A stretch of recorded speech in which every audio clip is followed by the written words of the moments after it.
Hi guys, if you guys have been following me for a little while, you're probably familiar with a fire I had, like pretty serious cabin fire and engine bay fire I had in my drift car in New Zealand at the start of the year.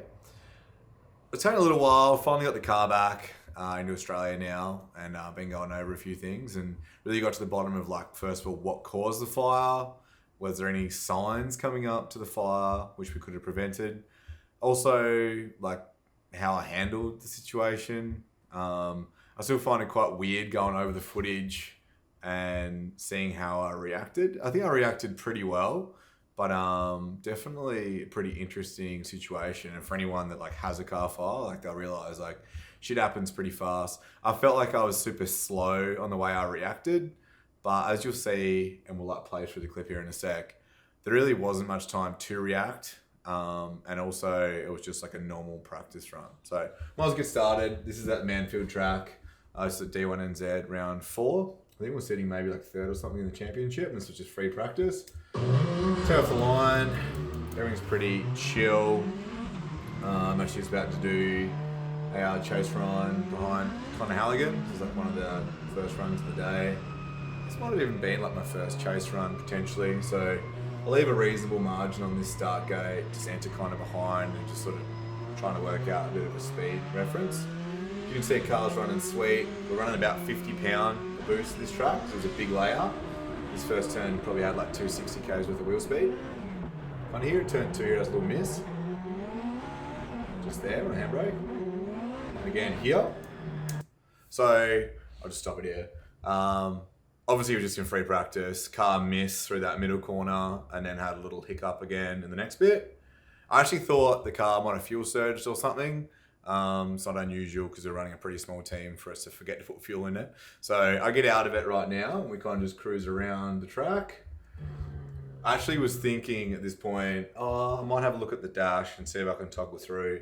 The car runs like a full Motec system and I've pretty much got sensors on everything. So I was about to do that and I actually thought I did look through the dash, but if you watch the footage, just cruising, just thinking about looking down, boom. You actually hear the noise too, boom. And what actually happened was the fuel rail on the car actually pulled the thread out of kind of like the billet bulkhead that holds the rail down. And I'd say that back before, when it just had that little miss, it popped the rail up. I now stayed in it and kind of missed again. And from that point to here, which I think is about 12 seconds, we would have had one injector hanging out and 2 Walbro 520s just going straight to atmosphere, putting fuel everywhere. And that's obviously why we see such a crazy explosion, like almost immediately, and fuel obviously coming like into the car here everywhere. Funnily enough, if you watch this, the first thing I actually do is actually get on the power, which is a bit weird. There was a fire marshal I knew like just down around the corner here. And I was trying to drive down to the fire marshal. That was my first thought. But there was so much heat in the cab. I worked out pretty quickly. I just needed to get out of this thing. Quite a lot of fire actually comes around the gear stick area, which is crazy. We'll have a look at the gear stick later. You can see like the holes of this stuff actually come through. But you can see I work out, I have to get out of this car and I have to get out of it fast. There was so much heat here. I honestly thought I lost my eyebrows and eyelashes and I actually couldn't be told otherwise for about an hour. You see I work out pretty quickly, this has to be a fuel fire. So what we're trying to do now is just get this isolator off. I managed to get it off, get out of the car. The car was still like in 4th gear at this point. I feel like we're still doing like 100 k's an hour, or at least it felt like 100 k's an hour, and I just jumped out. Obviously, car's still on the middle of a live track right now. I somewhat stupidly go over here for my fire extinguisher. D1NZ actually asked me to move my fire extinguisher. I've owned this car since 2015. It's been on the passenger floor the whole time until this event. Anyway, get the fire extinguisher out as fast as we can. What's really important right now is obviously there's a lot of fire under the engine bay and we know there's been a lot of fuel that's been sprayed around. Obviously I didn't know how much, but I worked out pretty quickly that this couldn't be an oil fire for the way it like flamed up like that, so it had to be a fuel fire. So right now, all I'm really thinking is, well actually, it's actually kind of weird. So I really wasn't thinking much at all. Like at this point, there was like no panic. I wasn't scared. I was actually kind of thinking like, fuck, like I'm gonna lose this car here in a minute, and this is going to be a fair bit of work to fix. But also, just trying to be smart about this. If you pull the bonnet up, we don't know how much fuel is under the bonnet, and if we let a lot of air in, we don't know what's going to happen. And these little fire extinguishers are only designed basically to spray on yourself to get out of a car. They're not really designed to like save a car. They're designed to get you out of a car. So you can't really be a hero right now. You can't go firefighting with this thing. It's just a small fire extinguisher. So my best idea at this point is we just spray it on the intake side because we know that's where the fuel rail is. And the chances are this is going to be where most of the fuel is. As you can see, the fire extinguisher lasts, we timed it 8 seconds. They're meant to last between 7 and 9. So heaps of people online talking about how shit the fire extinguisher was. The fire extinguisher actually worked perfectly fine. This is a really cool moment. Jaron was next car on track. He obviously saw my fire, handed me his fire extinguisher. And yeah, I just used the same sort of idea here. The fire crew got to me pretty fast. I think from when it caught fire to now was about 30 seconds, so they reacted pretty well. I could kind of see where they were, and I was actually hoping to drive it there at the start, but obviously I just had to get out of the car, so it is what it was.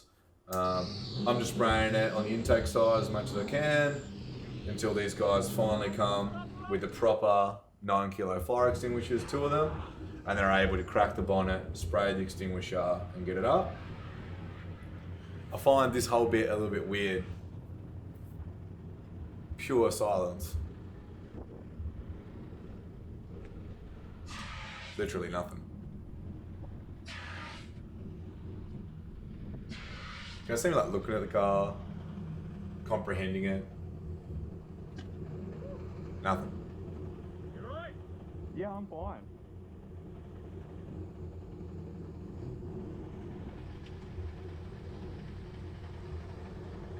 This is me thinking about how much time's gone into this car. And we're in a different country.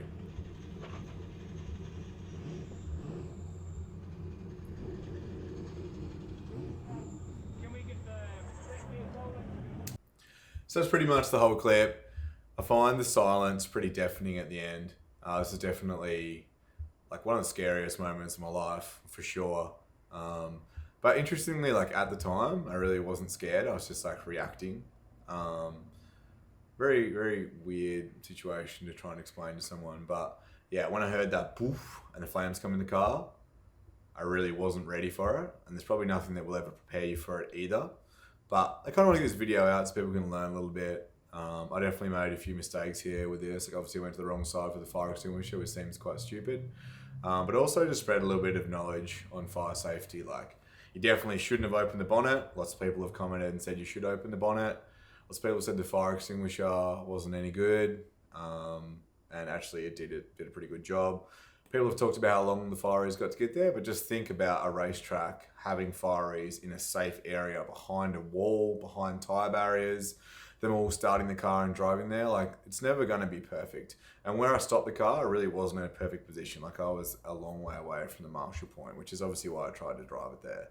But obviously you have to get out of the car and you have to react. You have to start doing things. But when you're in a race car anyway, you should kind of have your mind pretty open and be thinking about at least this is how I drive. Like, I don't think about much. I just try and keep the task pretty simple and try and keep myself pretty emotionless. And I think that really did help a lot here. Obviously we had a lot of fire that come in the cab and it really shouldn't have. So we're going to move downstairs, have a look at the SOD, and I'll show you where the fire come through, the fuel rail, and yeah, a couple of things that weren't perfect. The car still passed tech after the fire. So you're going to be surprised where the fire actually came through. So this is where all our problems started. Well, this is what caused the fire. This is the intake plenum and fuel rail, obviously off my car. As you can see, there's these 2 billet bulkheads which hold the fuel rail. And this one's actually got no thread in it. These engines are pretty notorious for having really bad harmonics. shaking things to death. We're constantly redoing the guard bolts back up. It breaks alternator brackets. It breaks dry sump pumps. This is not something which is shit can in this product, because this product's actually really good. It's just something that we missed, obviously, when we prepped the car. I imagine this thread probably was damaged. Either that or we just saw a fatigue, because I've had this intake for about 6 years. But not only do we have a lot of harmonics, we also have almost 50 pound of boost pushing these injectors out. So I guess we probably just had a combination of both problems, which actually caused this fire. These were the other way around, and essentially it picked the front of the rail up, dropped this front injector out. We then would have seen the 2 fuel pumps pretty much just go into atmosphere, spraying around the engine bay until it finally lit on the exhaust. So it would have been a lot of fuel in the engine bay, and that's why obviously it just goes boom so violently. I'd hate to know if you had 2 Walbro 520s running, how much fuel would actually come out. It's definitely a little bit interesting that this didn't run on 3 cylinders, even though it had an injector hanging out of it. Maybe that's just enough fuel kind of being sprayed around. It sort of still ran on 4. But yeah, this didn't show any telltale signs. We definitely didn't have any issues coming up to this point. I guess this is just part and parcel with operating this sort of motor. Just something that we missed. And the $1 million question, how did we get so many flames in the cab when the firewall was pretty well sealed and still passed tech afterwards? So as you can see, the firewall's bunged up everywhere. Got all the correct stuff for sealing everything. Obviously there's a hole here. We've just pulled the wiring limb out and we pulled the engine out. This has got a grommet and pretty well sealed. So what's actually happened, and it's definitely something I'd never really considered, but obviously this car doesn't have a heater box and it's all been removed. But from factory, obviously the air that feeds the heater box comes through here and almost kind of Z's its way into the top of the heater box. And if you remove the heater box, there's actually a pretty big square up in here. I'll just show you. We'll try and get better camera angles with this. But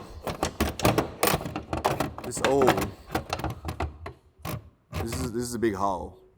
And essentially, with I guess my vented bonnet that sits up at the back, found that the flames have just gone to where I guess the big juicy air pocket is in the cab, and just sucks straight through this Z-style trap here. So yeah, definitely something we had never considered.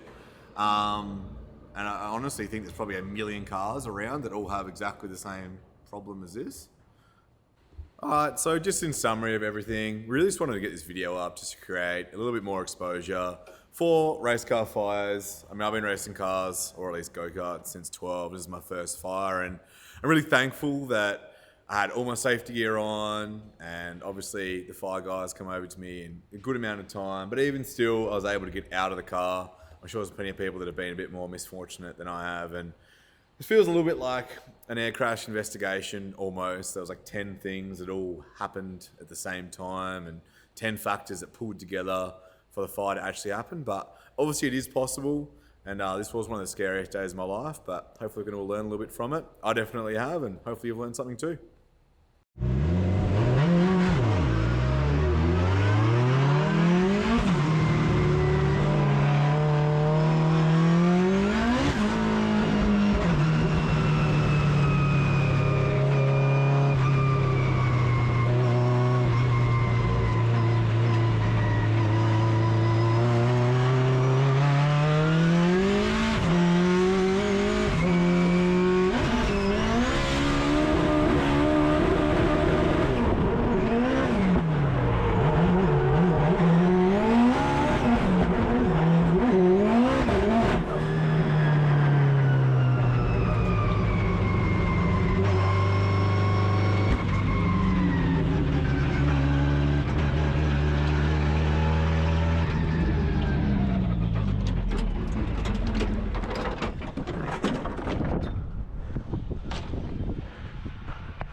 Yeah, I'm fine.